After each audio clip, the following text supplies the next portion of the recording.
جائے. یہ درجہ ایک میں ماشاءاللہ پڑھتا ہے, بہت ہی اچھا انداز تقریر کرنے کا ہے. اللہ سے دعا کریں کہ اللہ اس بچے کو مزید حوصلہ عطا فرما دے. اس بچے سے میں درخواست کرتا ہوں کہ مائک پر تشریف لائیں اور تقریر سے ہم سامعین کو مجلہ اور مصفح فرمائیں. عبید الرحمن ابن محمد مولانا فرقان.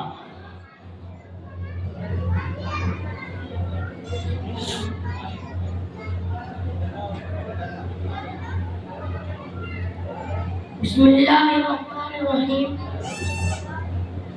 الحمدللہ الذی کفا والصلاة والسلام علی رسولہ المصطفى. اما بعد فقد قال اللہ تعالی ان الارض يرثها عبادی الصالحون. ترجمہ: بلا شبہ ہمارے نیک بندے زمین کے وارث ہوں گے. جب سر میں ہوائے طاعت تھی، سر سبز شجر امید کا تھا. جب سر وشیاں چلنے لگی، اس پیڑ نے پھلنا چھوڑ دیا. اللہ کی راہ اب بھی کے کھلی، آثار و نشان سب قائم ہے. اللہ کے بندوں نے لیکن اس راہ پر چلنا چھوڑ دیا.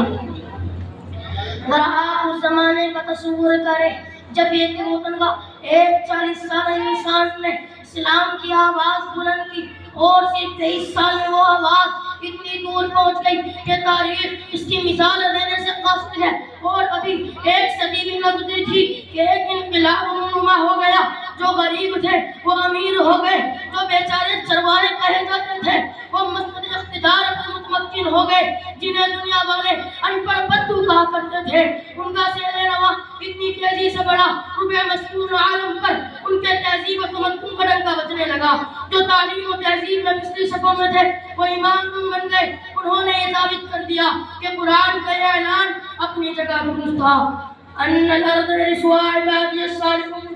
بلا شبہ ہمارے نیک بندے زمین کے وارث ہوں گے. مسلمانوں میں عروج کی داستان اتنی دلچسپ، حوصلہ افزا اور روح پرور ہے کہ آدمی ان کو پڑھ کر روم سے کھڑے ہو جاتے ہیں.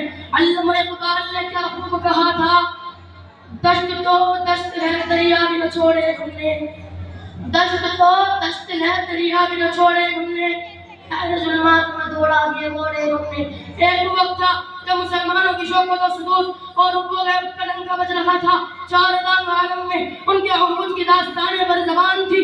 وہ نیک تھے، راست باز تھے، صاحب صلاحیت تھے، موجود تھے، محقق تھے، علمدوز تھے. اور سب سے بڑی بات یہ تھی کہ ان کے دلوں میں خدا اور اس کے رسول سے اتنی محبت تھی کہ جتنی وہ اپنے مال و دولت اور اہل سے بھی نہیں کرتے تھے. یہی وجہ تھی کہ وہ جدھر رخ کرتے انہیں بدہ نصیب ہوتی جس سرزمین پر قدم رکھتے اور ان کے قدم چومنے کے لیے برقرار نظر آتی تھی. سچ کہا ہے کہنے والے نے: جدھر رخ کیا سرگرد زیر فرمان، جدھر رخ کیا سرگرد زیر فرمان، جدھر آنکھ اٹھائے ممالک مثبت. مگر وہی قوم آج دلیل و خوار ہو رہی ہے، وہ اسلام کے نام لیوا آج پیدل پہ شکست دکھا رہی ہے. چین سے لے کر افریقہ کے ساحلوں تک جہاں دیکھیے مسلمان زندگی کے میدان میں شکست دکھاتا چلا جا رہا ہے. آخر کیوں؟ کیا کبھی ہم نے اس کو بھی سوچا ہے؟ سوچیے اور سمجھیے. ظاہر ہے کہ ان صفات نے ہمیں ترقی کے منازل طے کرائے تھے، جن خوبیوں نے ہمیں بام عروج پر پہنچایا تھا. وہی خوبیاں اگر ہم پھر سے بیدار کر لیں تو یقین رکھیے کہ ہم سب جب کامیاب ہوں گے. آگے میں وہی شعر پھر سن لیں تاکہ آپ کا ذہن پھر تازہ ہو جائے. جب سر میں ہوائے طاعت تھی، سر سبز شجر امید کا تھا. جب سر وشیاں چلنے لگی، اس پیڑ نے پھلنا چھوڑ دیا. اللہ کی راہ اب بھی کے کھلی، آثار و نشان سب قائم ہیں. اللہ کے بندوں نے لیکن اس راہ پر چلنا چھوڑ دیا.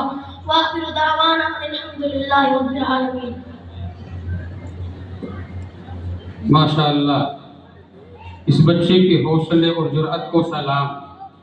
کس جرأت مندانہ انداز میں، کس حوصلے کے ساتھ میں اس بچے نے مسلمانوں کی عزت و احترام کو بتلایا ہے کہ جب مسلمان اللہ کے احکام پر چلتا تھا، پیارے نبی صلی اللہ علیہ وسلم کی سنتوں کو اپناتا تھا، جیسے ہی اس مسلمان نے اللہ کے احکام کو ٹھکرایا ہے اور شریعت کو پسے پشت ڈالا ہے، نبی کی سنتوں کو جنازہ نکالا ہے، تب یہ مسلمان پریشان ہوا ہے، تب یہ مسلمان ذلیل ہوا ہے۔